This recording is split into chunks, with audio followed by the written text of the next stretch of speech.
राधे राधे गुरुजी, आपके चरणों में कोटि कोटि नमन। गुरुजी, भगवान की कृपा से मुझ अधम से कोई सत्कर्म होता है तो बाद में ध्यान आता है कि ये प्रभु करवा रहे हैं, मेरी सामर्थ्य कहाँ। लेकिन गुरुजी, कार्य करते समय अहम रहता है कि मैं कर रहा हूँ। कुछ प्रभु, इस नहीं अहम को बिगड़ कैसे।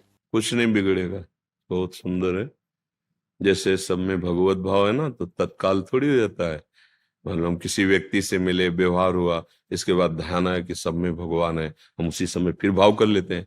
हमारा अभ्यास चल रहा है, हम कोई सिद्ध पुरुष थोड़ी हो गए। ये बहुत सुंदर अभ्यास है, बड़ी कृपा है प्रभु की आपके ऊपर। तो आप इसको बार बार, फिर धीरे धीरे ये वर्तमान में आने लगेगा। पहले भाव बनेगा कि ये जो हम कर्म करने जा रहे हैं प्रभु के चरणों में समर्पित है, प्रभु के द्वारा दिए हुए बल, धन, बुद्धि आदि के द्वारा इस कर्म का संपादन होगा, और ये कर्म हमारे प्रभु को समर्पित, प्रभु के दिए हुए से प्रभु। फिर मध्य में जब कर रहे हैं तो प्रभु के लिए कर रहे हैं, उत्साहित है, और जब विश्राम हुआ तो प्रभु आपके लिए समर्पित। पर अगर हमको पूरा कर्म करते समय नहीं याद आया और बाद में याद आया, 4 घंटे व्यतीत हो गए, तो हम 4 घंटे पूरे को प्रभु के चरणों में समर्पित कर देते हैं। तो आपका समर्पण योग, भक्ति योग आपका चल रहा है इसमें। पर जब प्रवीणता आएगी ना, तो पहले से शुरू हो जाएगा, मध्य में भी रहेगा और विश्राम में भी रहेगा। पर अगर बहुत काल, 4 घंटे 6 घंटे बाद, तो हम साधक है ना, हम तुरंत उसको पूरा का पूरा जोड़ते हैं कि अमुक समय से अमुक तक जो हमारा सेवा कार्य हुआ वो प्रभु को समर्पण माना जाएगा। पर अच्छा है कि हम प्रारंभ में कि ये प्रभु के लिए कर रहे हैं, बीच में भूल गए कोई बात नहीं, फिर विश्राम में प्रभु को समर्पित कर दिए। कई बार हमने कहा है, आप जो संसार के सेवा कार्यों में रत हो, बिना एकाग्रता के सेवा कार्य होंगे नहीं। अब एकाग्रता सेवा कार्य में होगी तो हो सकता है प्रभु की याद भूल जाए, हो सकता है भजन छूट जाए। तो आप 8 घंटे काम कर रहे हैं, 8 घंटे में 2 4 10 बार तो याद कर सकते हैं ना। 8 घंटे में 2 4 बार राधा राधा नहीं बोल सकते। और बाद में 8 घंटे बाद भावना से प्रभु को, हे स्वामी, इतने बजे से इतने बजे तक संसार कार्य रूपी सेवा, वो आपको पूरा भजन माना जाएगा और उसको उत्तम गति मिलेगी। ये कर्म समर्पण योग है। ये तो सर्वाणि कर्माणि यत करोषि, भगवान कह रहे जो भी कर रहे हो मेरे को बहुत उत्तम बात है। पर भगवत कृपा से अगर ऐसा चिंतन चलने लगा है तो बहुत बड़ी बात है।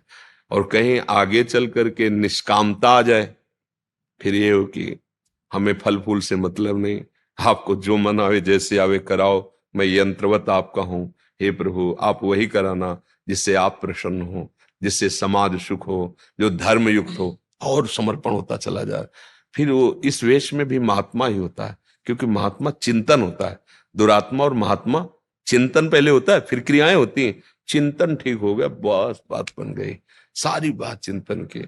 आजकल लोग मारे घूम रहे हैं, आशीर्वाद आशीर्वाद, कुछ नहीं होना, कुछ पाई भर नहीं सुधरना। तुम्हारे कर्म नहीं सुधरे, तुम्हारे आचरण नहीं सुधरे, कुछ नहीं होने वाला। अगर हमारे हाथ धरने से काम हो ना, तो हम बोलना बंद कर दें, हाथें रखते रहे, कुछ नहीं हो। जीवन भर इस बात का अनुभव किया है। बड़े बड़े सिद्ध महापुरुष जो ब्रह्माकार गंगा किनारे, उनकी बात मान लो, बात नहीं माने तो उनके पास रहते हुए भी कुछ नहीं देखा है, अच्छे से देखा है। इसीलिए सत्य वस्तु किसी को प्रिय लगती नहीं। सत्य वस्तु यही, जैसे आप चल रहे हो ना, किसी से आशीर्वाद मांगने की जरूरत नहीं। कोई भी आशीर्वाद तुम्हारी सोच से बढ़कर नहीं है। आपकी सोच पवित्र है, आपका चिंतन पवित्र है, आप पवित्र है। जिससे तुम आशीर्वाद मांग रहे हो वो क्यों आशीर्वाद देने लायक है, विचार करो इस पर। आप उससे क्यों आशीर्वाद मांग रहे हैं? बोले भगवान का भगत है ना, इसको शास्त्रों ज्ञान है ना, तो तुम नहीं हो सकते क्या? बात समझो। जिसके पास तुम आए हो वो क्यों इतना महान माना जाता है? क्योंकि वो भगवान का दास है, वो भगवान का भजन करता है, वो अच्छे आचरण वाला है। तो आप क्यों नहीं हो सकते? आप भगवान के अंश हैं, आप अच्छे आचरण वाले बनिए, आप भजन करने वाले बनिए। आप हमारे समान हैं, हमारे प्रभु के समान बच्चे हैं। इसमें पंचभौतिक, आपका पंचभौतिक, अंदर भागवतिक अंश, वही वही तुम्हारे अंदर। फिर अंतर क्या? जैसे हमारे भगवान वैसे आपके भगवान। भूल क्या हुई? हम भोगों को अपना मानने लगे, वो भगवान को अपना मान रहे। ये भ्रम जो है ना, पूरे संसार को फंसाए हुए है। किसी से कुछ आशीर्वाद की जरूरत नहीं। अपने आचरण संभालो, नाम जप करो, अच्छे भाव से जियो। तुम यहां भी सुखी रहोगे, वहां भी सुखी रहोगे। जो तुमसे मिलेगा वो सुखी हो जाएगा।